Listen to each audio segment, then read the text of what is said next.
గౌరవ ముఖ్యమంత్రి రేవంత్ రెడ్డి గారి చేతుల మీదుగా వారికి సర్టిఫికెట్లు ఇచ్చి ప్రతి రెవెన్యూ గ్రామానికి రెవెన్యూ అధికారిని బాధ్యతాయుతమైన అధికారిని నియమించే కార్యక్రమాన్ని ఈ రోజు నెరవేర్చుకోబోతున్నాం. ఇక మూడో అంశం ఒక్కటి ఉంది.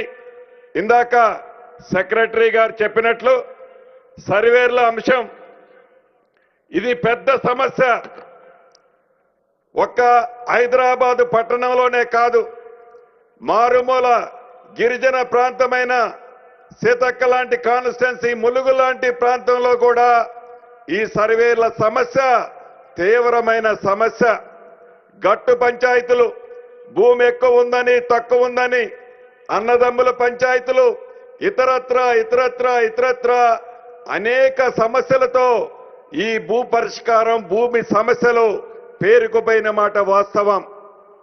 దీన్ని ఎలా పరిష్కరించాలన్నది దేశంలోని అనేక రాష్ట్రాలకి మన రెవెన్యూ సిబ్బందిని పంపించి అనేక రాష్ట్రాల్లో ఉన్న మోడల్స్ ని సేకరించి చివరికి ప్రభుత్వ పక్షాన ఈనాడున్న 318 సర్వేర్లకు అదనంగా ఇంకా ఒక 800 చిల్లర సర్వేర్లని, గవర్నమెంట్ సర్వేర్లని అపాయింట్ చేస్తూ అదనంగా రాష్ట్ర వ్యాప్తంగా 7,000 మంది లైసెన్స్ సర్వేర్లను కూడా రాబోయే ఉగాది నాటికి రాష్ట్ర ప్రజలకి వాళ్ళను కూడా అంకితం చేయటం జరుగుద్దని కూడా ఈ వేదిక ద్వారా మీకు తెలియజేస్తున్నాను. ఈ 3 సమస్యలతో రాబోయే రోజుల్లో ఒక భూభారత్లో వచ్చిన అప్లికేషన్లే కాదు, సాదా బైనామాల అంశమే కాదు, ఎప్పుడో 30 సంవత్సరాల క్రితం ప్రభుత్వం వివిధ ప్రాజెక్టుల కోసం భూసేకరణలు చేస్తే ఆ భూసేకరణలు చేసిన భూములు ఇంకా కొన్ని ప్రాంతాలలో రైతుల పేర్లతోనే ఉన్నాయి. వాటిని ఇంకా రైతులు ఆ పానీ నకల్లో, ఆ పానీలో కొన్ని ప్రాంతాల్లో వారి పేర్లే కనిపిస్తున్నాయి. అంతేకాదు ఈ భూభారతి చట్టం ప్రతి డిసెంబర్ 31వ తారీఖు నాడు జమాబందీ కార్యక్రమం కూడా ఏదైతే సాఫ్ట్వేర్ లో ఉన్న ఈ ప్రింట్ ని హార్డ్ కాపీ ప్రింట్ తీసి ప్రతి రెవెన్యూ గ్రామాల్లో దీన్ని తప్పకుండా ఆ గ్రామంలో ఆ సంవత్సరంలో ఎవరైతే అమ్ముకున్నారో, కొనుక్కున్నారో, ఎవరి పేరు చేంజ్ అవ్వాలనో ఈ రెవెన్యూ అధికారి చెప్పిన అంశాన్ని ఆధారంగా ఆ ఎంఆర్ఓ గారు, ఆ ఆర్డీఓ గారు ఆ రికార్డులని, ఆ సంవత్సరంలో జరిగిన ట్రాన్సాక్షన్స్ అన్నిటినీ నీటిగా ఏ సమస్య రాకుండా స్పాట్లో అక్కడే పరిష్కరించే మార్గం కోసం ఈనాడు ఇంత పెద్ద ఎత్తున మనం ఏర్పాటు చేసుకున్న ఈ వ్యవస్థ తప్పకుండా ప్రజలకు ఉపయోగపడుతుందని మనస్ఫూర్తిగా కోరుకుంటున్నాను. ఇంకా అనేక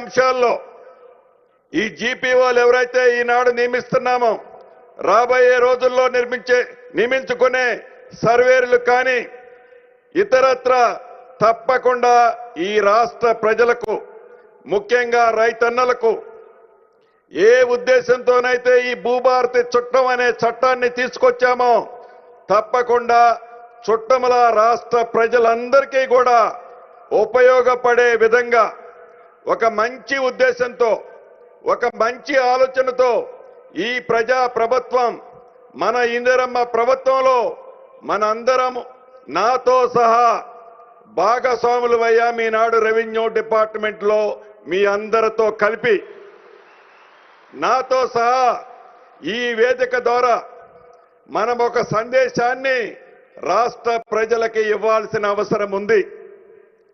చట్టం అయితే అద్భుతంగా చేసుకున్నాం. ఈ చట్టం రాబోయే రోజుల్లో చుట్టమనే పదే పదే నాతో పాటు మీరు చెప్తున్నారు.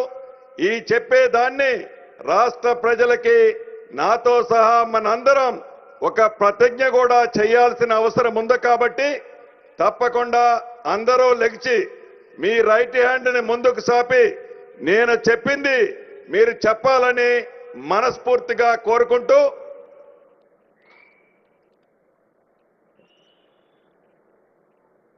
గ్రామ పాలన అధికారిగా ప్రజా ప్రభుత్వంలో ప్రజా సేవకు ప్రభుత్వం కల్పించిన ఒక గొప్ప అవకాశం. భూ సంబంధిత విధి నిర్వహణలో పారదర్శకతతో నిబద్ధతతో న్యాయబద్ధంగా పని చేస్తానని 4 కోట్ల తెలంగాణ రాష్ట్ర ప్రజలకి ప్రతిజ్ఞ చేస్తున్నాను.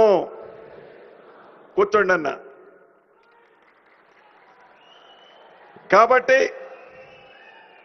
రాష్ట్ర ప్రజలు ఏదైతే ఆశిస్తున్నారో మీ అందరి సహకారంతో మీ అందరి ఆశీస్సులతో మీతో పాటు నేను నాతో పాటు మీరు మన ప్రభుత్వానికి మన ప్రజా ప్రభుత్వానికి ఎక్కడ చిన్న మచ్చ కూడా రాకుండా ఉండే విధంగా మీ అందరి సహాయ సహకారాలు మీ కృషి కావాలని మనస్ఫూర్తిగా మరొక్కసారి నా కుటుంబ సభ్యులందరినీ కోరుకుంటూ ఈ అవకాశం ఇచ్చిన మీకు గౌరవ ముఖ్యమంత్రి గారికి మరొక్కసారి మనస్ఫూర్తిగా శిరస్సు వంచి అభినందనలు కృతజ్ఞతలు చెప్తూ సెలవు తీసుకుంటున్నాను. థ్యాంక్ యూ అన్న. ధన్యవాదాలు సార్.